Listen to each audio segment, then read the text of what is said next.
Hello friends, welcome back to my YouTube channel Ravi easy and science. Friends, आज के इस tutorial में plant breeding का लेक्चर नंबर 2 कंडक्ट करेंगे। जैसा कि आप जानते हैं कि अभी हम अपने चैनल पर प्लांट ब्रीडिंग की सीरीज़ को कंडक्ट कर रहे हैं।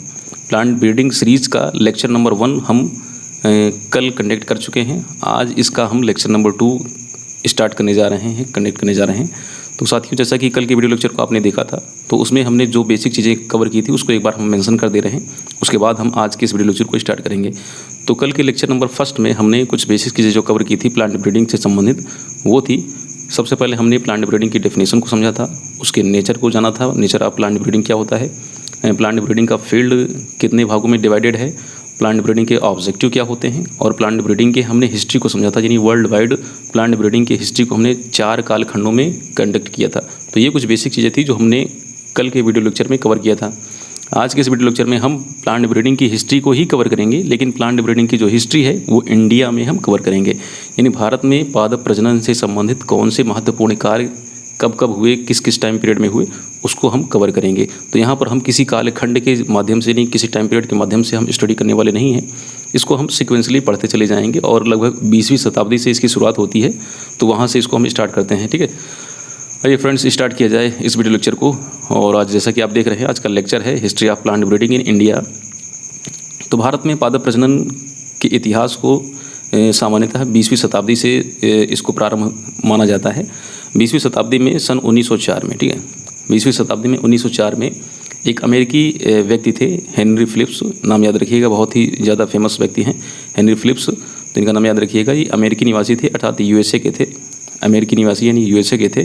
तो इन्होंने भारत में फसल सुधार कार्य आरंभ करने के लिए, तो फ्रेंड्स ये टाइम पीरियड यानी 1904 का समय, ये उस टाइम का समय है जब भारत में जो है अंग्रेज़ों का शासन हुआ करते थे।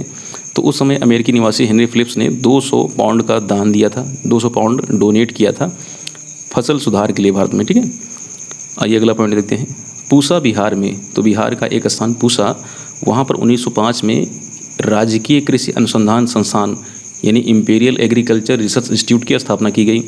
और ये जो आपका, अगर इसको देखें तो इसको हम शॉर्ट में कहते हैं IARI। ठीक है, तो IARI इसमें वर्तमान में भी उसी नाम से जाना जाता है, लेकिन ये जो इसका जो क्या कह सकते हैं कि इसका जो फुल फॉर्म हुआ करता था, मतलब इसका जो संक्षिप्त तो शब्द वही है, लेकिन इसको जो हम फुल फॉर्म जब समझते थे तो प्राचीन काल में इसको इम्पीरियल कहते थे। इस समय इसको हम कहते हैं इंडियन। ठीक है, तो उस समय चूँकि अंग्रेज़ों के शासन हुआ करते थे तो इसलिए इसको इम्पीरियल कहा जाता था। अब इस समय जो है इसको हम इंडियन एग्रीकल्चर रिसर्च इंस्टीट्यूट के नाम से जानते हैं, IARI। तो इसकी शुरुआत हुई 1905 में राजकीय कृषि अनुसंधान संस्थान के रूप में पूसा बिहार में।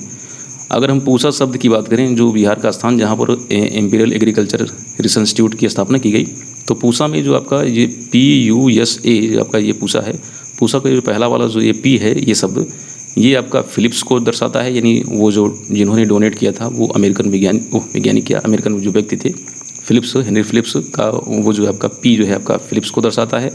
और USA तो उनका कंट्री है, ठीक है, चूँकि वो अमेरिकन निवासी थे।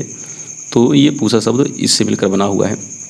भारत में कृषि संबंधी वैज्ञानिक ज्ञान का प्रसार करने हेतु 1901 से 1905 तक, तो याद रखिएगा 1901 से 1905 तक 6 कॉलेजों की स्थापना की गई। तो 6 कॉलेज थे जहाँ पर एग्रीकल्चर संबंधित तो जो है आपका वैज्ञानिक अनुसंधान या वैज्ञानिक जो है आपका कार्य किए जाते थे। तो कौन कौन से हैं उनको ज़रा देख लेते हैं। कौन कौन से कॉलेज थे जहाँ पर एग्रीकल्चर से संबंधित शोध कार्य हुआ करते थे। तो पहला है इसमें राजकीय कृषि महाविद्यालय कानपुर, उत्तर प्रदेश में राजकीय महाविद्यालय कानपुर। दूसरा है आपका कृषि महाविद्यालय एवं अनुसंधान संस्थान कोयम्बटूर यानी मद्रास, तमिलनाडु वाला। ठीक है, तीसरा है कृषि महाविद्यालय एवं अनुसंधान संस्थान नागपुर, मध्य प्रदेश। तो पहले जो नागपुर हुआ करता था वो मध्य प्रदेश में था। ठीक है, चौथा है आपका पूना कृषि महाविद्यालय, पूना मुंबई में। ठीक है, और पांचवा है आपका कृषि महाविद्यालय लायलपुर, पंजाब। तो पंजाब का लायलपुर में ये आपका कृषि महाविद्यालय लायलपुर था। अगला है बिहार कृषि महाविद्यालय एवं अनुसंधान संस्थान साबौर, बिहार में। तो ये 6 ऐसे कॉलेज थे जहाँ पर एग्रीकल्चर यानी कृषि से संबंधित अनुसंधान कार्य या आपका एक्सटेंशन यानी प्रसार कार्य किया जाता था। ठीक है, तो इन 6 जो कॉलेज हैं, इन कॉलेजों के नाम याद रखिएगा। चलिए आगे चलते हैं।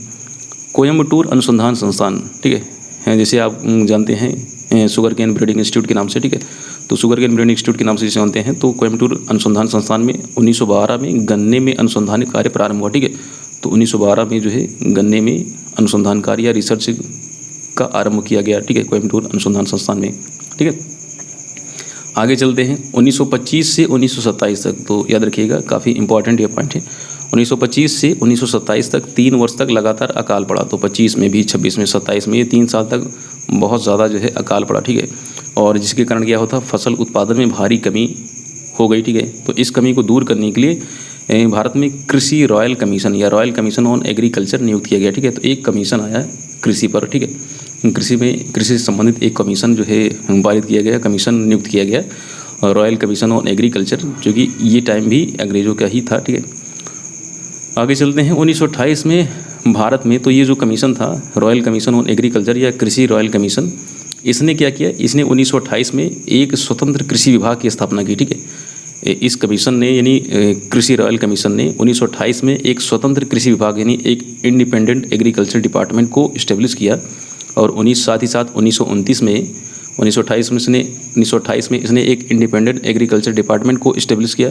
और 1929 में 1929 में इन्होंने जो है इम्पीरियल कृषि अनुसंधान संस्थान, ठीक है, यानी आपका ICAR, ठीक है, ICAR। यहाँ इम्पीरियल टर्म इसलिए यूज कर रहे हैं, इम्पीरियल का मतलब ये नहीं, उस समय जो है अंग्रेजों का शासन काल हुआ करता था, इसलिए राज्य की कहा जाता था, ठीक है।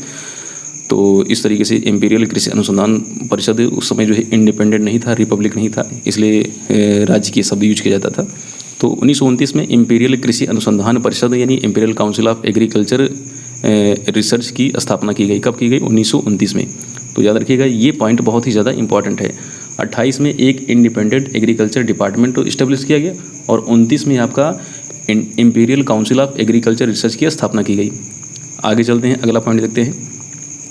1930 में कानपुर में राष्ट्रीय अनुसंधान संस्थान नेशनल रिसर्च इंस्टीट्यूट, ठीक है, 1930 में कानपुर में राष्ट्रीय अनुसंधान संस्थान की स्थापना की गई।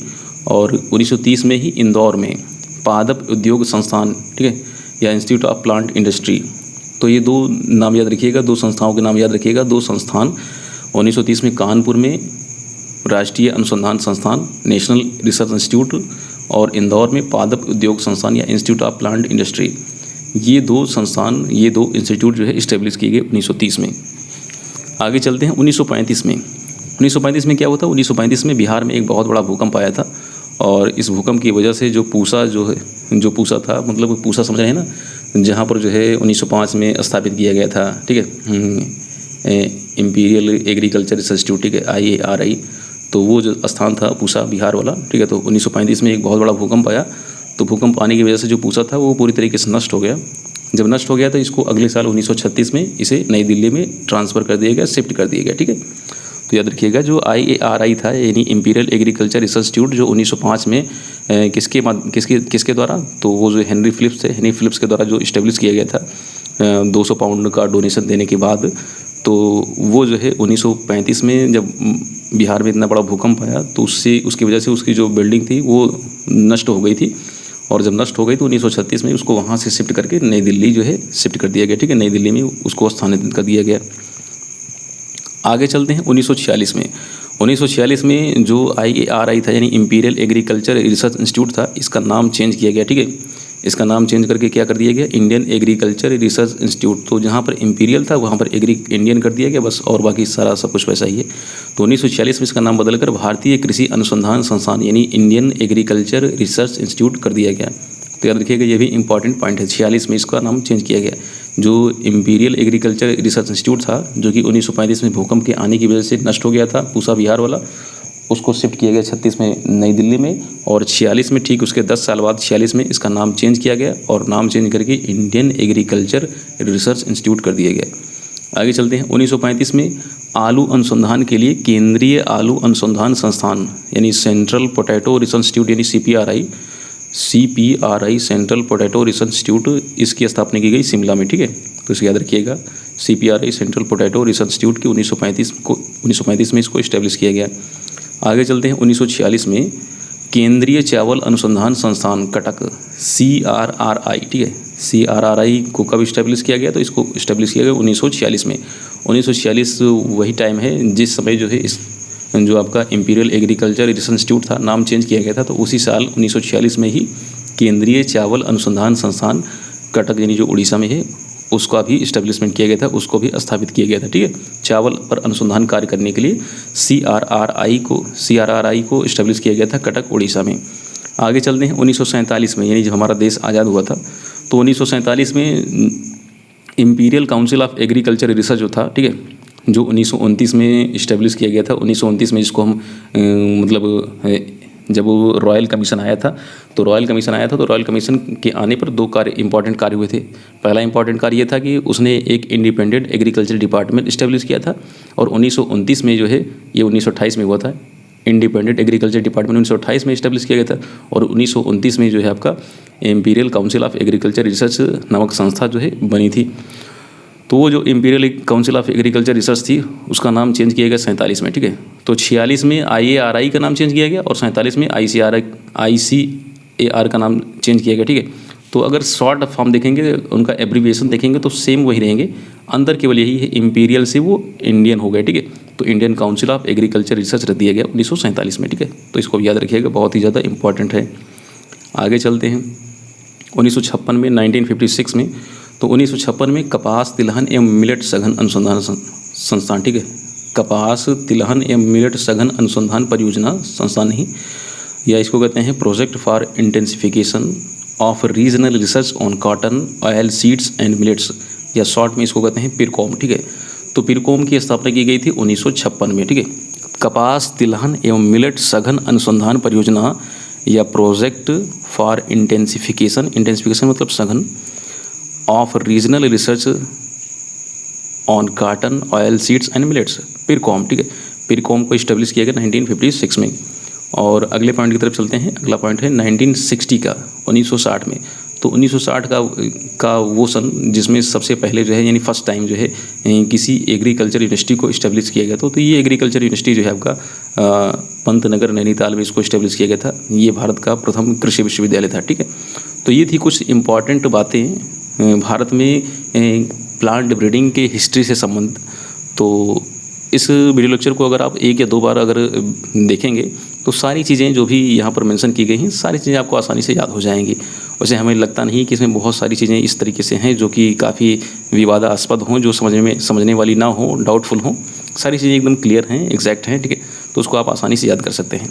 तो फ्रेंड्स, आज का वीडियो लेक्चर कैसा लगा आपको, हमें कमेंट के माध्यम से आप ज़रूर बताइएगा।